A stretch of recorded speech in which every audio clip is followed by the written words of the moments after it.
Aloha Hawaii! I'm psyched to be bringing you a Culture Chat Kauai Comic Con edition episode featuring special guests, comic creators Greg RUCKA and David Walker. Check it out as we geek out on comics and lots of fun pop culture stuff. So I wish I were there in Hawaii. I miss being there personally, but hopefully we'll be there next year. So join Culture Chat Podcast Kauai Comic Con Virtual Edition 2020. Aloha, this is Mimi Chan, and I am excited to be hosting Culture Chat Kauai Comic Con Edition for the second time. I have two incredible comic creators here with me today, Greg RUCKA and David Walker. Greg RUCKA is a New York Times best-selling author of hundreds of comics and nearly 24 novels. His career has included critically acclaimed and Eisner-winning award works such as Batman, Wonder Woman, Queen and Country, and Lazarus. He is also the writer for the comic and hit film The Old Guard, starring Charlize Theron. David Walker is an award-winning comic book creator, writer, author, filmmaker, journalist, and educator. His work in comics includes Shaft, Luke Cage, Occupy Avengers, Power Man and Iron Fist, Naomi, and the Eisner award-winning Bitter Root. Thank you, Greg and David, for joining me on Culture Chat. Thank you. Is this Culture Chat? Culture Chat Hawaii, right? It's still Culture Chat, but this is the Kauai Comic Con edition. They specifically reached out and said, we love Culture Chat and we love your guests. Can you please bring them along? And I said, I will beg them. And and you guys were so gracious to comply and be here, Yeah. and we're super psyched. I missed the begging part, but okay. Oh, come on now. Well, we pretty much are going to pretend and put on our thinking and imagination caps that we are on one of those beautiful Hawaiian islands, because as I know, the three of us are not, but one day we shall be there, but we will put it into our imagination. Hawaii is a really beautiful place. Have either of you ever visited before? Yeah. Yep, I've been there. It's one of my favorite places. One of my favorite places I've ever been. So I look forward to going back. Yes, Yeah. yes. Yeah. I took the kids out to Kauai summer before last. It was their first honest to God vacation we'd had in forever. Nice. And spent about a week. And I think the last time I'd been was like 20 years prior. So things were different. Yes, yeah. Things had changed. I'm sure. And so you specifically, Greg, you went to Kauai. Yeah. Oh, awesome. Because that was my first time to Hawaii last year when I was invited to Kauai Comic Con, and I was so thrilled. I thought it was amazing. And they're so wonderful there, and they describe themselves on Kauai as like the country islanders because it's not as crazy as Honolulu and some of the other islands. So I found it to be very, very charming and laid back, and lots of fun things to do. Did you guys like surf or anything crazy like that? Oh God, no. I've gone snorkeling a couple times, and each time it's gotten progressively better. But the first time I went, I was pretty sure I was going to be one of those statistics that the Hawaiian Tourism Bureau never talks about. Just swept out to sea. Yeah, I got cured of snorkeling when I was 13. Okay. I went snorkeling in the Red Sea. Oh. And I was young and loving it, and it was gorgeous. And oh, look, the fish. And then I saw, I don't know if it was a manta or a devil, but it was a ray. And when you see them for real, not like behind glass, but when one of them is like, "Hey, I see you," yeah, you realize that there is like that whole John Carpenter alien other entities and things. Right, the abyss. It comes from a real place. Yeah. It comes from you are not for this environment. This is an other creature. And my father, may he rest in peace, described me coming out of that water like you'd never seen anybody run that fast. Like I was boom, and that was it. I was like, yeah, you know what? I breathe air. That's what I do. So when we went to Kauai, we spent a lot of time actually I ran a lot, which was Okay. fun. Did a little swimming in the water with the kids. But Just where it was safe. yeah, but mostly sat around by the pool and read, which, Hmm. like I said, it was the first vacation I'd been on since 2007. Yeah. So, yeah, I practically didn't know what to do with myself. It was really nice. You're like, what am I doing? This is what's happening. Oh, Yeah. wait, it's relaxation. I'm Yep. confused. Yeah, Yep. it's true. It takes, like, especially for us that go, a couple days to unwind and finally start to enjoy the vacation once it, Mhm. begins. It's hard to just kind of switch gears. But yeah, Oscar and I went out and we loved it. We loved every second, and we definitely wish we were there. Unfortunately, this year does not We're throw us. virtually there. We're virtually there, though. there. We are virtually there, and hopefully next year it'll be better, and we can all go and snorkel from the shoreline together. Or watch David. Go Right. Well, Yeah, actually, I'm with you. So I have this very love-hate relationship with sharks. Like, I cannot stop watching all things sharks, but I refuse to scuba dive. I'm like, have this unbelievable fear, like, to where when I was younger, like, getting into a pool was even an issue because I thought maybe a shark could show up, so, but I am obsessed with them. Like, I can't stop watching. So I have that same thing as you, Greg, where I'm like, they own the water. That's their domain, and they Yeah. have a right to it. Like, I feel Yeah. I'm invading. So I'm with you on that. So we will watch David and cheer him on. Yeah, I'll cheer you on, buddy. It's yeah, no, I don't, I'm terrified of it too. But the truth is, it's less terrifying than, say, like skydiving, and Oh. Okay. I can't face that fear, but like because I can swim and I know how to get by, and like deep sea diving and stuff like that, I could never imagine doing that, and I don't know if I could ever do scuba, although I'm just curious enough that I might try it, but yeah, no, I it's The only way I would do scuba, I think, I would absolutely do it if I needed to research it. Right? Like, if I was writing something, Here come it's the like, writers. I need to know how to do this. I would learn how to scuba dive. Right? Like, I learned how to ride a motorcycle so I could write it. I learned how to play guitar so I could write it. There are certain things you cannot fake. Okay. The internet will not let you fake them. You can get away with a lot of travel these days, never having to leave your home, because you can find the stuff on YouTube, and if you get the right travel guides and so on, you can educate yourself very well. And and between that and Google Maps, and YouTube, people posting videos of driving through a city or whatnot, you can. I have been all over the world from the comfort of this very office doing that. I think many of us have been at this point. but there are certain things, I think, especially in prose, where having gotten your hands on it, you learn, you acquire the correct details that can make or break the legitimacy of what you're claiming to be writing about.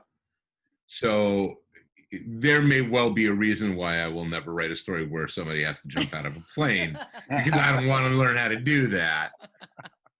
I was once asked in an interview, what's the worst thing your parents think you have done? Not that you have done, but think you have done. And my response was heroin. Because of a novel that I had written that had come out. I was pretty sure they thought, like, okay, he's done heroin now. So that is great. yeah, yeah. Sorry, go on. I know, I was going to say, because I always say my favorite form of fascination is research. Yeah. And so I will constantly research the hell out of something, and there is some stuff where it's like, oh, I should do this before I really, it's interesting, because I was just going through some boxes of stuff Yes, So we noticed on your Instagram. Yeah. and And I'm finding all these comics that I created when I was between the ages of, say, like 10 and 15, and they're terrible, you know. But the interesting thing, it's the worst part of them isn't the drawing's bad or the writing's bad. It's that I can see that, oh, I didn't have any experience yet. I hadn't experienced the world, you know, and that's the thing that drives me nuts. I'm like, and so I'm actually writing something about that now, about, you know, the conversation between the adult me versus the kid me, and you know, I watched a lot of Charles Bronson movies when I was a kid, so it's like I see this in my, you know, between Charles Bronson and X-Men. That's everything I did as a kid, you know, as a wannabe writer. But that's how we all start, man. Yes, I exactly. mean, you don't start writing because you go, I have a story. You start writing because you have encountered stories and they have excited you so much that you want to do it too. Yes. And so we all start by cribbing shamelessly. Yeah. I mean, you got to own it, you know, because no, and I agree. Yeah. Yeah. I mean, it's working through that allows you to find, oh, now I know what it is that is my thing, the thing that I want to write about. Yeah. And so that actually kind of leads me into one of our audience questions. And coming off of that, is there one, the audience question is from Leah Pia, and she wants to know, how and when did you discover comics, and what were some of your favorites when you were a kid? And my kind of add-on to that is, you know, talking about how you're taking from different influences. Was there one you created based on, not current content, but like, I wanted to write the X-Men, so you kind of did your own stories, things like that. But so whoever wants to go first. I think David's in a better position to be lead off batter on that one. So well, you know, I discovered comics at a really early age, but what I realized is that I actually discovered superheroes before I discovered comics themselves. So when I was a kid growing up, there were two shows on in syndication. One was the live action Batman show with Adam West and Burt Ward, and the other was the animated Spider-Man show from the 60s. And so that was my introduction to superheroics at a very early age. And before I could even read, my mom had bought me my first comic books, which was my first comic was a Batman comic. And I was immediately hooked, because in its own way, in the mind of a 4-year-old or whatever, it was like having the TV show in my pocket. Like I could go through it, and I looked at the pictures, and that was actually, I started learning how to read by reading comics. And I was just this was the 70s, so I was like a TV junkie of a kid, watched way too much television, and so I started writing my first stories. They were pseudo comics, literally as I was learning how to write in first grade. I had two stories that I was writing. One was about a group of scientists living under the ocean in like a biosphere thing, whatever, that they kept getting attacked by sharks.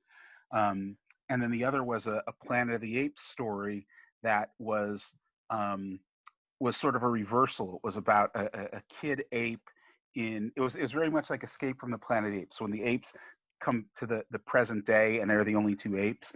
And because that was the one that I was so fascinated with as a kid, because it was like same as with Star Trek, why I was fascinated with Mr. Spock. I always felt like the outsider, the alien.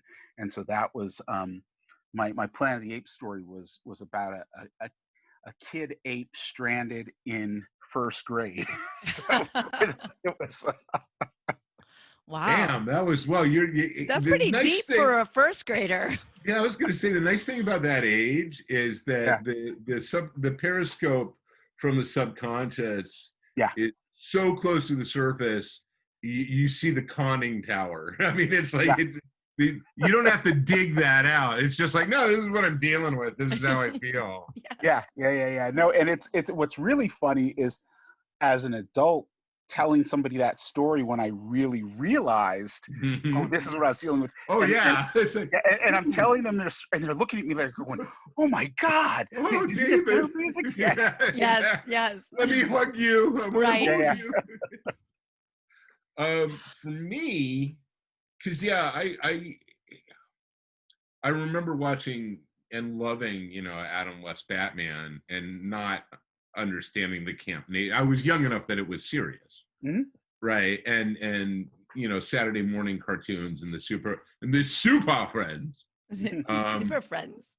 but actual physical comics I came to relatively late compared to many of my professional peers in the industry. I remember badgering my mom to buy like the little Archie digests or the old little digest size reprints of, say, the first 5 issues of the Kirby Lee Incredible Hulk or things like that would be at the point of purchase, impulse buy stand, at the checkout stand at the grocery store. And every now and then she would get me like, here are the Tales of Jughead, or, here's the Incredible Hulk one. And they were fun, and I was a reader. So, reading anything was great, it was magical and I loved it. But they were comics and I didn't care. Like they did not awaken in me a passion. I did not. I really just, okay, they were cool. My older sister is mentally retarded, and in addition to Adam West Batman and reruns at 3:30, I am of an age where I got Linda Carter Wonder Woman on TV and Bill Bixby Incredible Hulk on TV. And my sister was madly in love with the Incredible Hulk.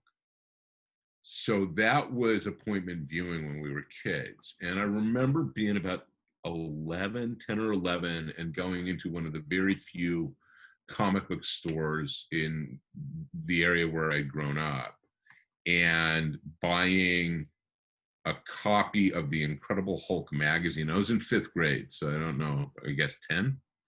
And I remember the issue because it was shortly after 3 Mile Island. And it was literally this beautiful painted cover of the Hulk apparently fighting a nuclear reactor. I have that issue. Yeah. And David's like, well, here it is. and the backup was a Moon Knight story, and I didn't even know what that was. And they were Doug Mensch stories. I think Doug Mensch wrote them both, right? Yeah. And I remember buying the magazine specifically to give to my sister, and her having no interest at all. I mean, just didn't. There was no neural connection between this Incredible Hulk is the same thing as watching Bixby and Ferrigno on TV. And I remember taking it with me to school, and I know this was 5th grade because I can remember even today sitting in the classroom with the magazine open, trying to draw panels, and discovering very early on, and like I say, Walker's been putting this stuff up on his Instagram, and he was clearly, as he says in these posts, I was copying, this is Hagar the Horrible. Yeah. I couldn't copy. I just couldn't do it. And I remember getting just really frustrated by it. And I read that thing until the cover came off it. I mean, I read it to pieces. What happened that turned me into a comic book fan was I changed schools in 8th grade, and I fell in. My new group of friends were all X-Men fans. And this was fairly early Claremont. It was about X-Men. It was Uncanny. It was post Phoenix. So it was Uncanny mid 140s. Okay. And So Byrne was just leaving at that yes, point. Okay. and the Miller Wolverine mini had just happened or was about to happen. And so, I wanted to be able to talk to them about this stuff. And that brought me into comic book stores. And going into comic book stores to get these things led to me discovering stuff on my own that they hadn't been reading. So, for instance, I don't know who this Matt Wagner guy is, but this is pretty cool. I mean, Grendel. Grendel and Yeah. tracking down every issue of the Fish Police.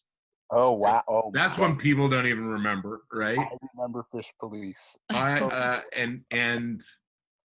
And being, for some reason, the only person in that little cluster who discovered the Miller Mazzucchelli Daredevil stuff, and being able to go back and track all those down before people were willing to murder for them. And that was when it clicked for me. Right. Was when I sort of found them. Well, because I loved reading the X-Men to be in on it with my friends. Mm-hmm. But discovering this other stuff, that was sort of mine. And that became a thing for me. And I remember very lovingly buying bags and boards, with my carefully doled out allowance, and putting them in the boxes and so on. So. And that's why comic book stores are so important. Yeah, you got to have access. Yep. And and the experience, you get to meet other people, talk to people, and you get to find your way, find other content than what your friends are reading, just because, or you would have only knew X-Men, right? So, yeah. Sorry, David, you're going to say? Oh, no, I was going to say, because, Greg and I are fairly close in age, and it's interesting because part of our story parallels, which was I was already hardcore into comics around the time he's talking about getting more into comics. Mm-hmm. But I was also making the discovery of the independent stuff at that point, and that was crucial. So, I always tell people there's the point where I really got into comics, which was really early on, but it was around 7th, 8th grade when I discovered. Well, I didn't discover it. I knew about ElfQuest because I had met the Penny at a convention before it ever even came out. And so, but when I went into a store and saw ElfQuest, and I was like, oh, wait a minute, I met these people a couple of years ago at a convention, and it was like, that was so crucial for me because I had met the people who were making this thing, and now I could hold it in my hands, and it didn't say Marvel, it didn't say DC, and this is right around the time that the direct market was just starting to take off. And then, as Greg mentions, Matt Wagner was doing his stuff, and there was Fish Police. There was so much stuff. Howard Chaykin was doing American Flag. Oh my God, American appropriate. Oh, and imagine being 14. Yeah. And opening up American Flag and being like, did anybody see me pick this up? I have to own this. Yeah. And all that stuff. So it's interesting because I feel it goes in waves for a lot of us, where it's like, even for myself, I left comics for a while. I'd stopped. So did I. And honestly, it was the work of writers like Greg and Brian Bendis that brought me back into it. And I remember Bob Schreck telling me, Bob Schreck was at Oni at the time and was just getting started, and I'd known him for years, and he said, I'm doing this, we've started this publishing company, Oni, and we're doing some really different stuff. And I was like, yeah, nobody's doing different stuff, Bob. I'm not going to read comics anymore. I'm done. That's right. Yeah. And then he put a copy of Whiteout in my hand, and I went home and I opened it up, and I was like, oh, wait a sec, this might be something different, and shortly thereafter, I found Powers, and I didn't even know. Oh yeah, I love Powers. And those two, you know, I know it embarrasses Brian when I tell him this, but you know, I'll say it to Greg too. It was like, it was the first time that I had read any comics that I felt like, oh, these were written by people who have some of the same influences I have, and they want this art form to grow up. Like, the reason I left comics, stopped reading them, was because it wasn't growing up with me, and I was feeling really frustrated. It felt like everything was perpetually written for a 14-year-old, and now I'm in my 20s, or yeah, I was probably in my late 20s at this point, and I was like, yeah, I just can't do this. I can't. And then suddenly, oh my God, there's stuff here, and that was what brought me back into wanting to create, was this realization that because at that point, everyone was just talking about Mouse. It was like, you know, oh Yeah, Mouse it was either Biff Bang Pow, or Yeah. it was concentration camps. Yeah, of like lice very and tats. serious and depressing. Yeah. Yeah, there's a side anecdote here as we continue to digress, which is, I met Brian. He doesn't remember this. I met Brian at a San Diego Comic-Con shortly at, no, it might not even been San Diego. It might have been a WonderCon. Okay. Back when it was in Okay. Oakland. Mm-hmm. And I think Whiteout had just come out, or was just starting to come out. And he was behind a table, and I went over and I picked up, I want to say it was Alias Goldfish. And the conversation was, I was engaging him as an artist as opposed to as a writer, because I was looking for an artist to collaborate with. And he was like, yeah, no. And that was like the conversation. He was like, go away. That's not my thing. But it was pretty, yeah. It's funny because I left comics when I left high school, and it wasn't a long hiatus, but it was very deliberate. It was having hit a point with the X-Men, and with the X-Men particularly, where I was like, this isn't good. This is just the same old. Well, you outgrow not it. A lot of fun. Yeah, outgrow it. Well, and it was also a quality issue. Okay. I mean, it's not simply outgrowing it. Okay. It is also reaching a point where you're like, and especially at that point in the mid and early 80s, you were having a cognitive dissonance between what was going on, say, in Longbow Hunters, or The Watchmen, or Batman Year One, and a whole bunch of books that were not changing at all, that were still literally filling every panel with captions of gross, overwrought third-person narration, and then filling the rest of the space with a thought balloon that was just repeating the narration in first person. It was badly done. I mean, no, it was. I can't disagree with that. Right. I'm like, there was a point where you recognize this isn't good, and when you can put it next to now stuff that you know is good. Yeah. Right. That you put it next to what Miller and Mazzucchelli were doing, just to name one team, and they weren't the only ones. You go, well, this isn't worth my time. So I went off to college, and of course, nerd will find nerd.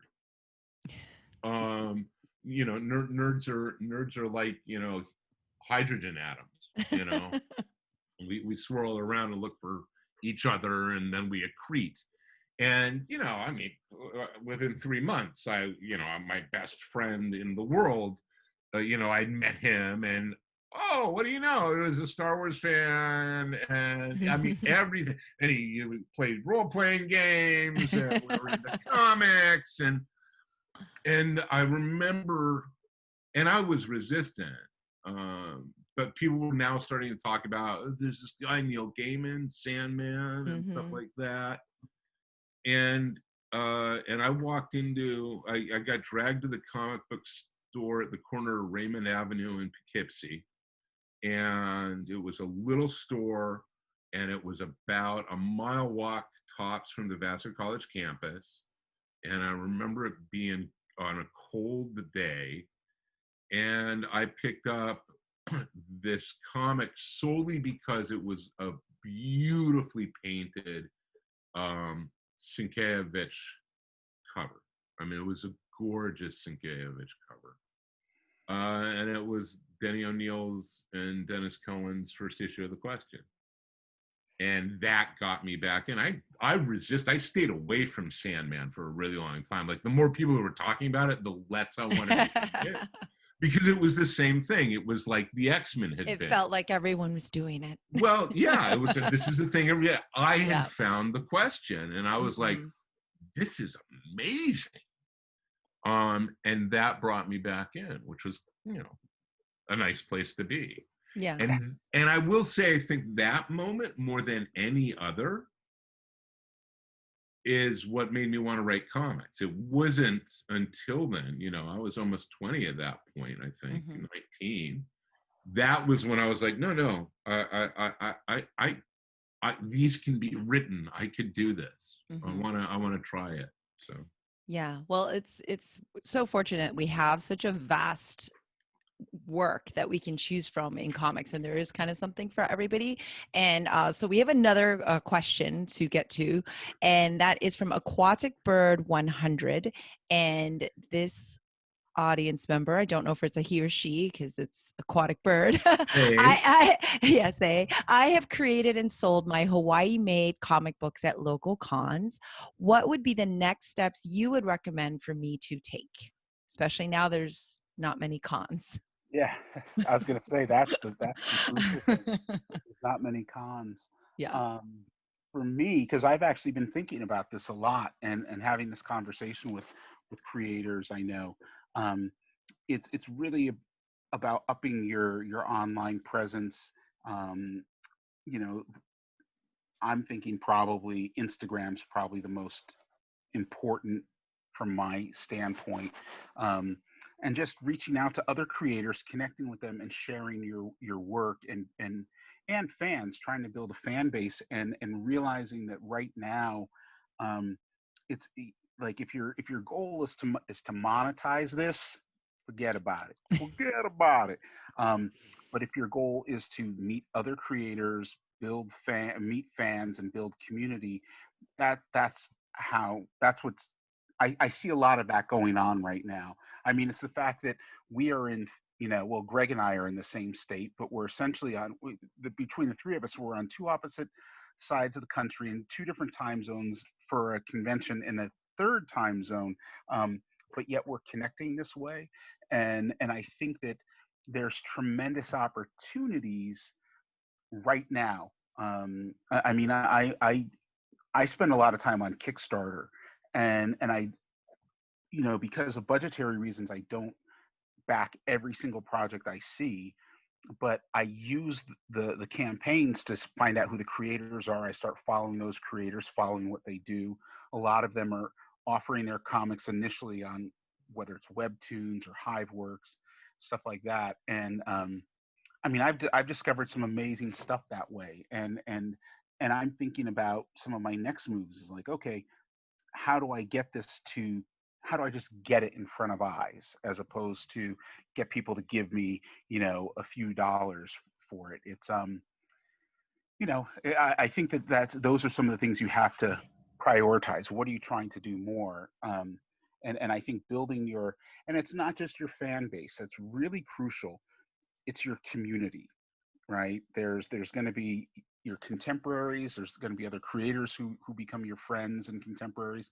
There's also going to be fans that you will get to know, and they can be all over the world. I just got an email from some guy that I've known for years in France who's clearly types everything up and then puts it through Google Translate, and so it doesn't make any sense to me, but it's still very sweet. What? It's not exactly accurate?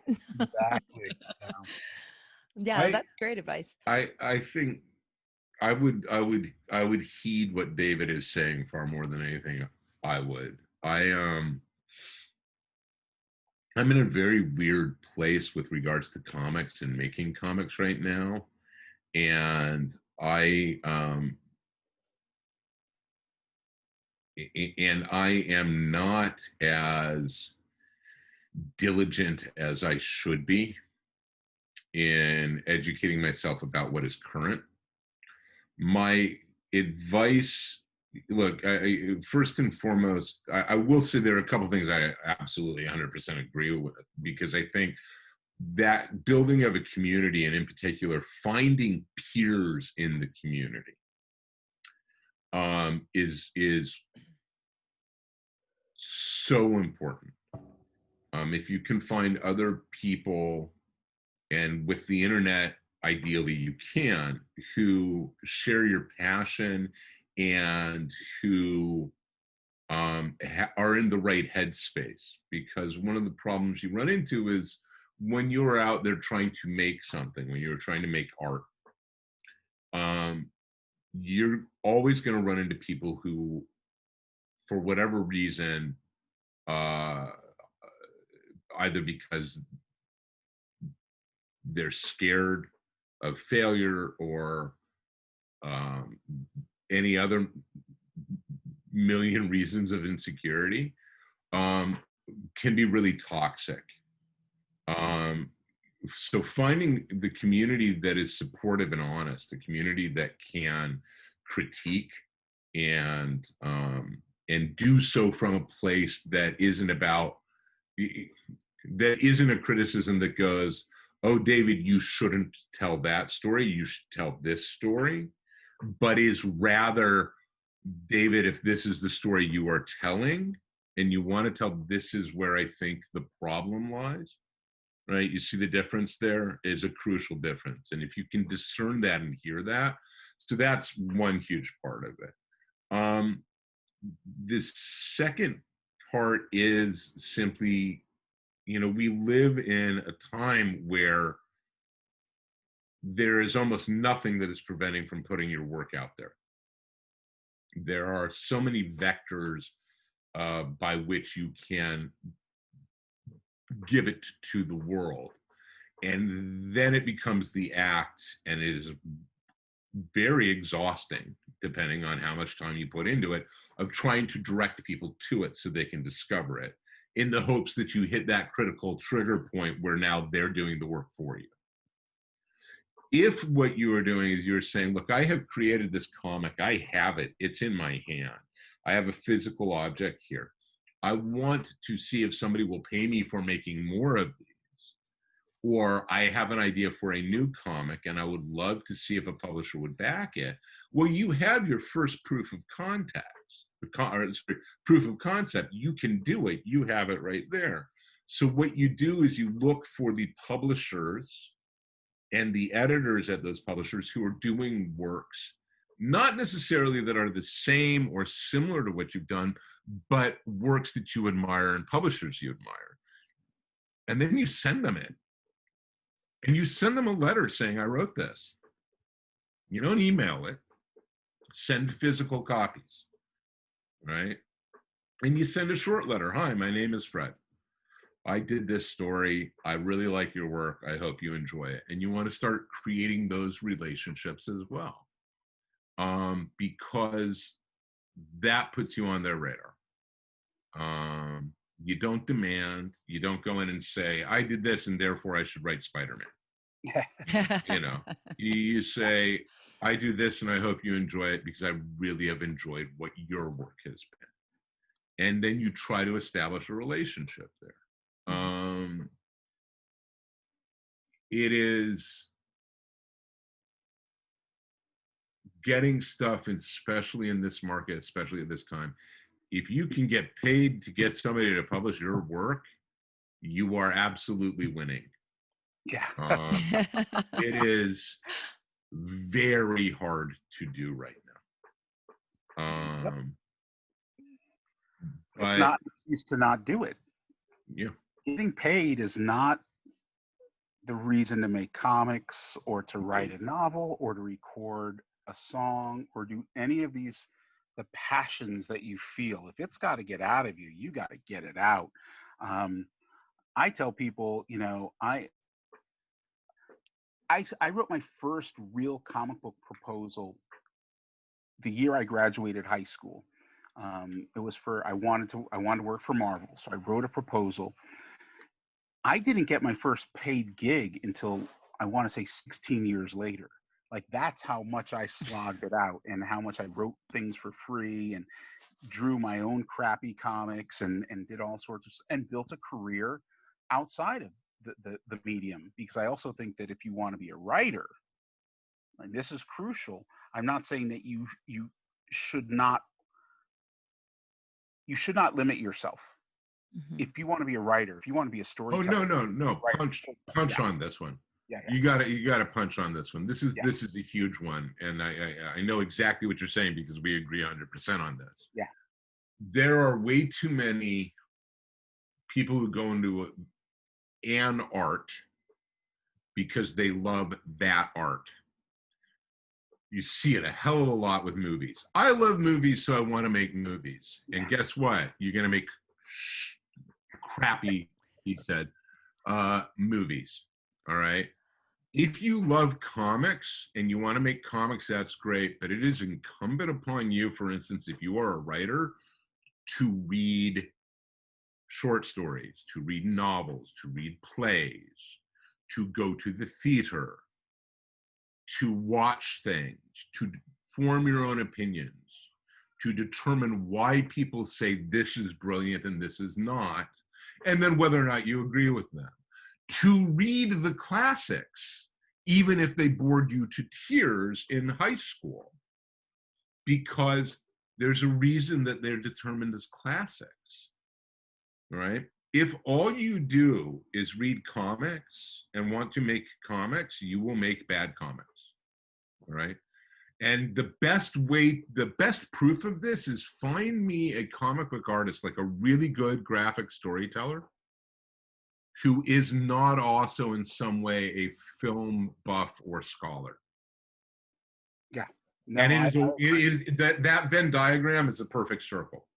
yeah. Like Okay. the It's best interesting. artists are also people who will tell you who the director of photography was on this, you know, on Donner's Superman. Yeah. They will be able to tell you that. I see. They have educated themselves as to the power of the visuals. And there is a reason why, you know, the best writers, in my opinion, are writers who can converse not solely about the medium in which they're writing, but about the writing going on outside of it, where they can talk to you about the last novel that they read, or they can tell you why they feel this was bad or whatnot. And I am fond of saying, and David has heard me say this many times, these are not terminus driven forms. You are never going to get to a point where you know it all. And if you do, quit, Yeah. right? The goal always needs to be one of improving and self-improvement. And that requires a commitment to education. You Mhm. have to constantly be willing to learn and be actively trying to educate yourself. Yep. And it's Well said. hard. Oh, I say this as a guy, you know, who's coming up on 51. I find it much harder to do these days. But it is a professional obligation. It genuinely is a professional obligation. So. all right. Well said. Panda Baba 334 asks, what movies have inspired your work? Speaking of movies, Inspired my work. or if Well, any. Yeah. well, this goes, in a way, this goes directly to what Greg was talking about. David hates movies, as you can tell by his over-the-shoulder He shot. hates So, movies, yeah. especially that Fight Club movie. And Um, when I was I want to say 7th grade or so, I saw Night of the Living Dead for the first time it was a Saturday afternoon on TV, and it blew my mind, right? And that began a different level of obsession with film and with George Romero in particular, and that movie in particular, and so I found every monster movie book I could find that talked about Romero, talked about that movie. I started reading, I was already reading Starlog magazine, started reading Fangoria, and I really immersed myself in the study of this one particular film and this one particular filmmaker, because we'll say I was 13, 14 years old. There's something about it that just resonated with me so much. And Might have been some representation. it was a huge part of it was representation, and it was also the fact that it was one of the first times I was watching a movie where I was like, oh, this is about more than what's on the screen. This is there's something in, back then I didn't understand, whatever, metaphor or multi-laying your story. I just know that this thing hit me in the face like a ton of bricks. And to this day, like, I always say, okay, well, what's my Romero angle from this? Because Night of the Living Dead specifically, but some of his other films were never about what they weren't about zombies coming back and taking over the world, right? There's more to it. And so that one film was the thing that opened my mind both creatively but critically, and I'll say academically or scholarly. It was like, I can't emphasize enough how much that movie changed my life. And when I teach, I tell my students, like, find that novel or find that movie that does that for you, and then understand everything about it. Understand, like, every book I could find, and I have them. There's a shelf back here on Romero, tons of books on him, on zombie movies. And I don't really care about zombie movies. I just care about this guy and what his influences were. But that passion then led to other filmmakers, right? So then it was like, when I saw my first Billy Wilder movie and was like, what is this? I start reading about Billy Wilder. Then when I see my first Kurosawa movie, and I understood the process of how to dig deep. And I do the same thing with comics. I do the same thing with literature, where it's like, once I discover something, it's like, I want to know more about this person. I want to know who their influences were. And so I unfortunately, I'm not doing it as much as I used to, but I still do it from time to time. And my big deep dive recently is I've been going back through the comics of Gil Kane and Bernard Krigstein, and I'm just really studying them as artists. Wow.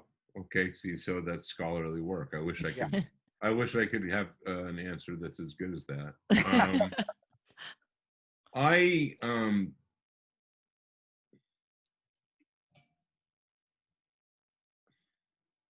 think there are probably two movies that in one way or another are responsible for sort of trajectory for me. I remember seeing Thunderball on television in a hotel room when I was like 7 or 8. And hi, welcome to the world of super spies, right? When I was in high school, I actually took an elective on film. I was taught by a history teacher at the school I went to, and he was a film buff, not so much a film scholar, but he was trying, right? So we did a lot of Hitchcock and things like that, and somewhere in there I had, Raiders had come out in 1981, and I had loved the movie. And I sort of went back to Raiders of the Lost Ark and started looking at it again and realized that it was actually genius. That when you talk about Romero saying, the zombies are not, we're not talking about zombies here. Mm-hmm. Raiders is not talking about the Lost Ark. That movie is about something very different. And that was in the same way that David describes, revelatory for me as an artist. That and frankly fed directly into something that I have believed ever since and believe to this day, which is I don't care what you are trying to do with your story. Meaning that if you want it to be just entertainment, that's fine. You can tell yourself that. But anything you're putting out in the world, you're making a statement about the world, and you need to be responsible about it. And the best works are works that embrace that. The best works are works that say, yes, we are telling this story, and it is about this plot, but it is also about something else that we are not overtly discussing. And you've got to carry that awareness with you in everything you create. And I don't care if it's a silly sitcom about three Dobermans, or if it's Twin Peaks, which is going, oh, we are so about something you can't even figure it out. Right? That one's way over my head. I'm gonna admit, I couldn't get on. So, and I suppose the addendum to this is we're talking about film, but I can remember watching the original, I can't believe I have to say that, the original Prisoner series that Patrick McGowan did, which is entirely allegorical. Yeah. I mean, it's all allegory. That's all it is. Dressed up in Prison for Spies. And to this day, to me, is one of the most effective threading of that particular needle, because every single episode up until the last two are pretty much clearly plot driven, but they never ever lose their true north about what they're talking about. Okay. Chopin 334 asks. I love these names. I do too. We all could use a good laugh because these are challenging times. What comedies or comedians do you recommend? Letterkenny. I love Letterkenny. It is crude and shameless, and one of the funniest, wittiest things I have seen in years and years. And the wordplay on that show is so good, I have to watch it with the subtitles on because I miss easily 50% of the puns. So yeah. Because I haven't watched it yet. I know, right? I love Letterkenny.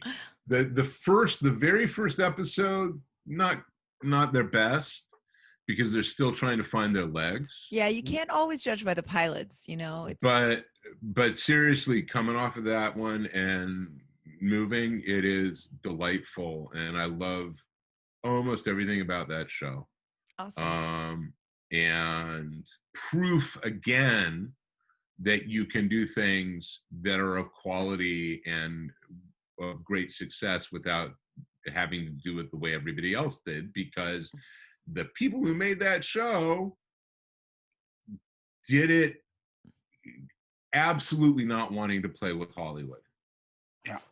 I mean, they absolutely were like, we're not doing that. And yeah, there are some dips in it, but oh my God, I love that show. It just cracks me the hell up. And then you want something that isn't the same funny, but is just will make you happy. If you haven't encountered this. When my son got back home from when the quarantine came down, and the poor guy was trapped here with his parents for 6 months, which no 20-year-old ever wants. He introduced us to Steven Universe. Oh. And that was a family watch, and it is sweet and gleeful and unapologetic, and I love it. Lovely. So I thoroughly endorse Steven Universe. Excellent. Yeah. So there you go. David? For me, I've actually just today was watching some old Looney Tunes cartoons. some old Daffy Duck stuff.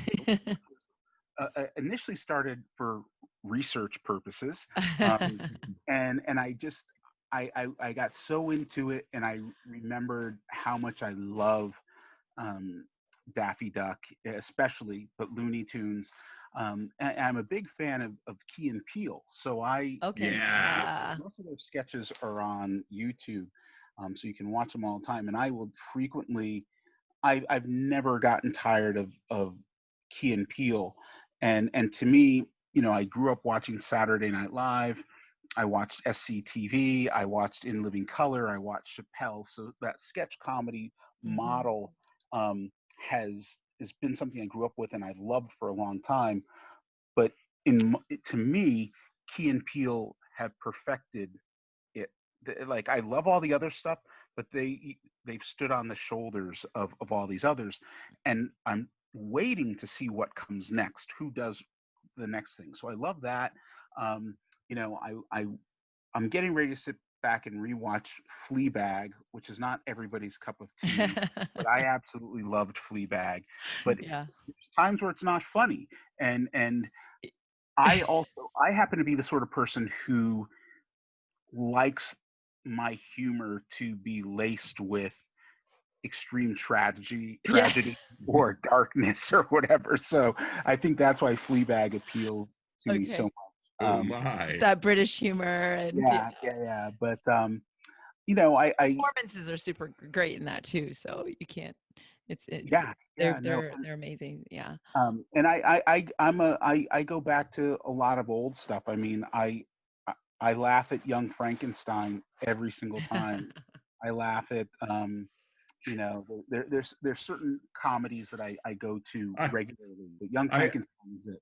I don't think I ever laughed as hard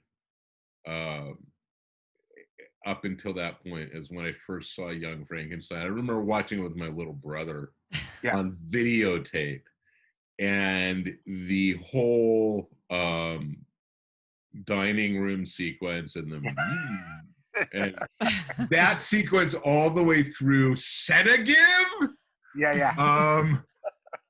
I never. That was one of the first times I saw something that made me laugh so hard my jaws hurt. Yep.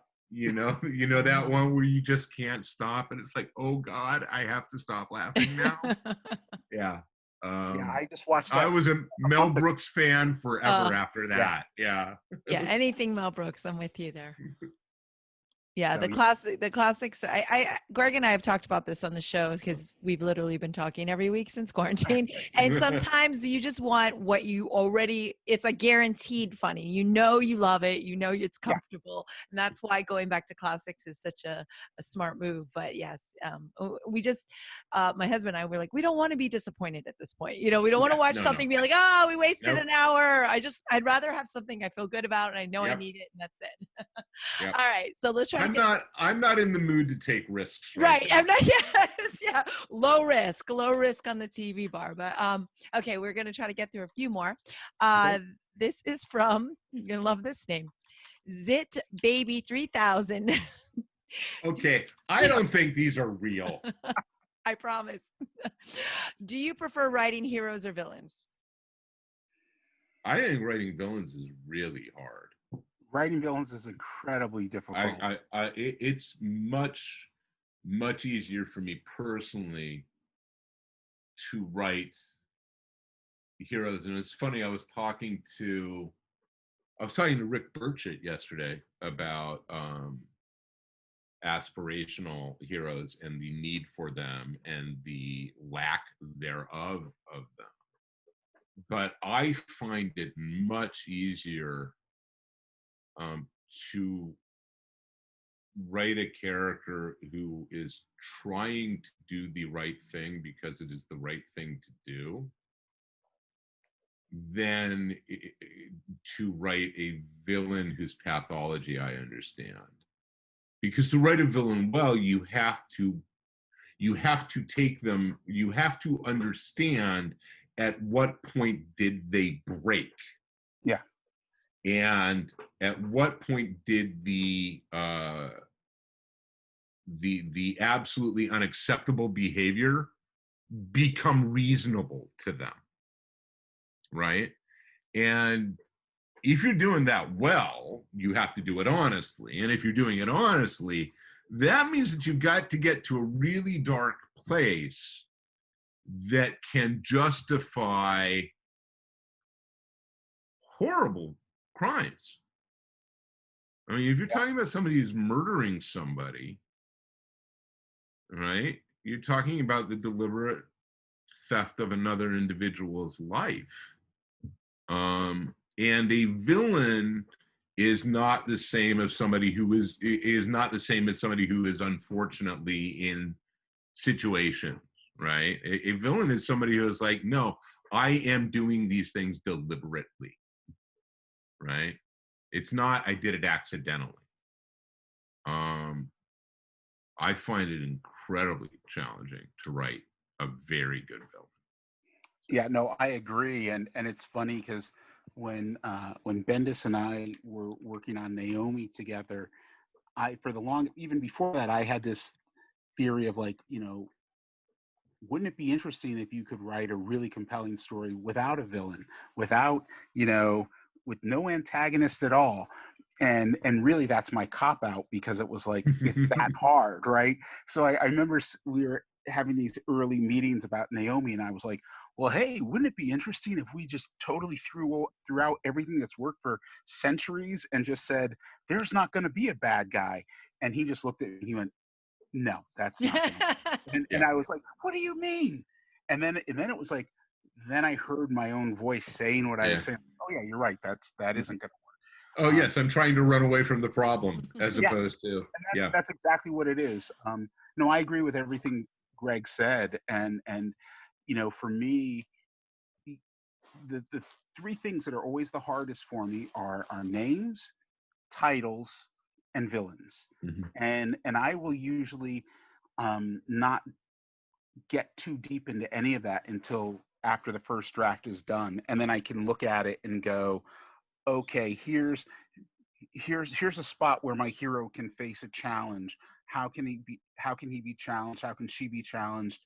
And then from there the villain starts to come together. But I frequently will leave that until second draft. I don't have a problem with titles for the most part. The title tends to suggest itself to me fairly quickly once I know what it is I'm writing about. It may be the wrong title, but I will have a working title for it. Names I actually have a whole bunch of tricks for. So names pose a much less of a problem than they used to for me. A villain's pathology is always a frickin' nightmare. Oh, it's just because there's a point where they go off the map, and you've got to be like, normal, reasonable people wouldn't act that way. Yeah. And then you have to be like, well, you are saying this is not a reasonable person, but how do they get there in their head where they go, to them it is not only reasonable but necessary behavior? Yeah, and we actually have gone into it pretty lengthily in one of our podcasts before, but I was going to say, you guys both said you have to do things for research, but I mean, when you go to write a villain, it's not like you're going to go out and murder someone or actually try to really do all these crazy things. So I would imagine then that is even harder also in terms of research and trying to get into that place. So when I'm working on real world stuff I did a novel called Walking Dead that is about human trafficking, and I did a lot of research on it, and that was damaging research. I mean, there's no way for me to describe it, and it's not a woe is me. I just know that that was not learning how to ride a motorcycle. That was me doing some digging around into some really foul corners of the planet and the internet, and coming away from it being like, I think I'm going to be sick. And you can't forget things like that. So, yeah, I mean, there's a price you pay depending on where you want to go. Yeah. Yeah, which is why you guys need a vacation after each big project. Yeah, preferably in Hawaii. Preferably in Hawaii, obviously. So, all right, last two quick ones. Whitney 93545. I miss Comic Cons and getting autographs. How can fans do that now?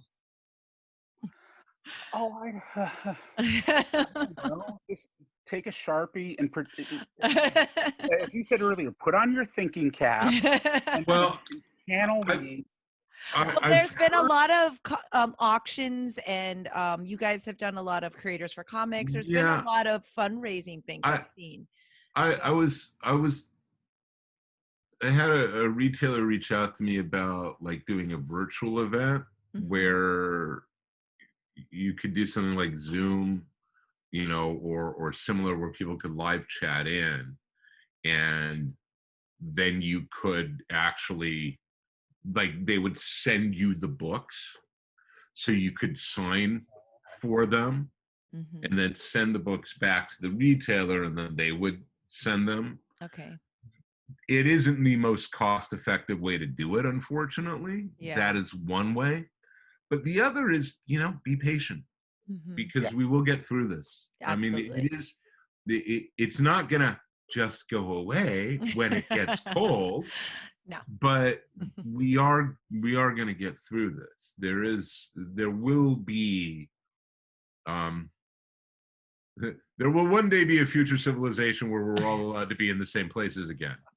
Yes. So hold on to your comics, keep them nice, and so creators will be back. And come on, that's going to be such a wonderful day. Absolutely. You know, and it's going to be a wonderful day for everybody on both sides of that table. You know, so don't lose that faith at all. Yeah, it is a day we all look forward to. So final thing, because we do have to wrap up, is from the comic, the staff actually wanted to know, will we be seeing any movies or TV series based on your comics, or any more in Greg's case? Mr. Home Run. Which, of course, I'm sure our listeners know. Obviously, Stumptown was recently on, and then The Old Guard on Netflix. Not anymore. It just got canceled. Well, but so. It could still pop up. But there's still a wonderful season online that you can see. And, of course, The Old Guard. But they want to know what else is in the works. Yeah, no, this is David. Well, you know. What can you talk about? See, this is the problem with this question. Is you never want to talk about the thing that is still vaporware. Yeah. Right? It's got to be like in production. But yes, or whatever you're comfortable sharing, of course. Development. Well, Bitterroot is in active development, as they say. Legendary has it right now. It's over at Legendary. Ryan Coogler is attached to produce, and they've just commissioned another screenplay. The first one didn't quite work out. We were all really excited, and then and I think part of the problem was the writer that they got didn't really understand the adaptation process, which is another subject altogether. And Legendary is really, really excited about it, and you know, as terrible as the pandemic has been, one of the positive things was that because the way it slowed production down, it's given the Bitterroot production really more time to focus on story and focus on building up.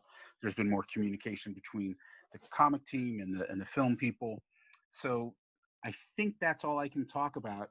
There's a couple other things that may or may not be happening. There'll be meetings this week, and but I just was talking to someone the other day about how I'll put this out there.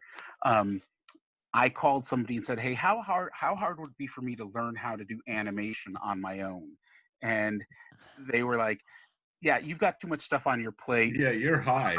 I'll do the animation for you." So I'm exploring going back to the influences of like the simple animation of a show like, say, South Park. So I'm looking at trying to do something, because I also cannot sit around and wait for anyone to make my stuff for me. Simple's not easy though. No, I Simple know. doesn't mean easy. Yeah. Wow. Wonderful. That's So you awesome. just don't want to sleep, is what you're saying. Right.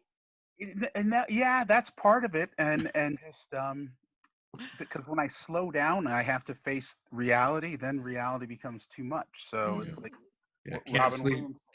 Can't sleep. Clowns will get me. So Yes, yeah. Keep exactly. busy. Keep busy. Yeah. Okay. Well, anything to add to that, Greg?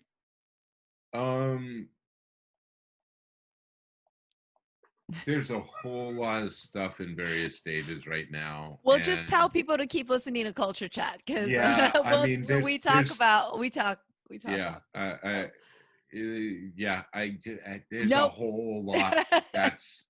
Enough But said. I can't say even if I wanted to. Of course, So, of course. So yes, no, I will tell our audience. I hate them. Yeah. No, not at all. It's awesome. That way they can keep listening and they'll keep up with all of your work. So thank you so much to Aaron Yamasato Thank and you. Kauai Comic Con Thank for you having for us having on. us. Yes, Yeah. we're so super psyched. And Culture Chat, as always, is super, super grateful to both of you. Thank you, David and Greg, for being here, spending time with me on a Sunday to record this for this lovely Hawaii convention. So it's always wonderful to see both of you and learn so much from you both. So thank you. Thank you. All Good right. to see you. Aloha. Live long and prosper. Cheers.